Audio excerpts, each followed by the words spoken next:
ରାମ ମନ୍ଦିର ସ୍ଥାପନ ହେବାକୁ ଥିବା ରାମଲାଲଙ୍କ ପ୍ରତିମୂର୍ତ୍ତି କଡ଼ା ସୁରକ୍ଷା ମଧ୍ୟରେ ମନ୍ଦିର ପରିସରରେ ପହଞ୍ଚିଛି। ଏହି ମୂର୍ତ୍ତିକୁ ଟ୍ରକରେ ରଖାଯାଇଥିଲା। ଏକ ଟ୍ରକରେ ହଳଦିଆ ରଙ୍ଗର ପାଲ ଘୋଡ଼ାଇ ସୁରକ୍ଷା ଦଳ ସହିତ ଭିତରକୁ ଅଣାଯାଇଥିଲା। ଏହି ଅବସରରେ ବହୁ ସଂଖ୍ୟକ ସୁରକ୍ଷା ବାହିନୀ ଉପସ୍ଥିତ ଥିଲେ।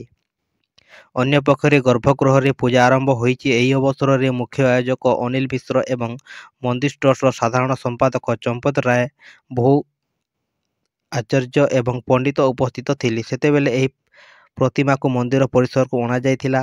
ସେଠାରେ ବହୁ ସଂଖ୍ୟକ ପୋଲିସ ଦଳ ଉପସ୍ଥିତ ଥିଲେ। ପୋଲିସ ବ୍ୟତୀତ ଅନ୍ୟ ସୁରକ୍ଷା ଏଜେନ୍ସିର କର୍ମଚାରୀ ମଧ୍ୟ ଆଧୁନିକ ଶସ୍ତ୍ର ଧରି ଉପସ୍ଥିତ ଥିଲେ। ଏହି ମନ୍ଦିରରେ ପୂଜାରମ୍ଭ ହୋଇଛି। ଏହି ଅବସରରେ ମୁଖ୍ୟ ଆୟୋଜକ ଅନିଲ ମିଶ୍ର ଏବଂ ମନ୍ଦିର ଟ୍ରଷ୍ଟର ସାଧାରଣ ସମ୍ପାଦକ ଚମ୍ପତ ରାୟ, ବହୁ ଆଚାର୍ଯ୍ୟ ଏକ ପଣ୍ଡିତ ଉପସ୍ଥିତ ଅଛନ୍ତି।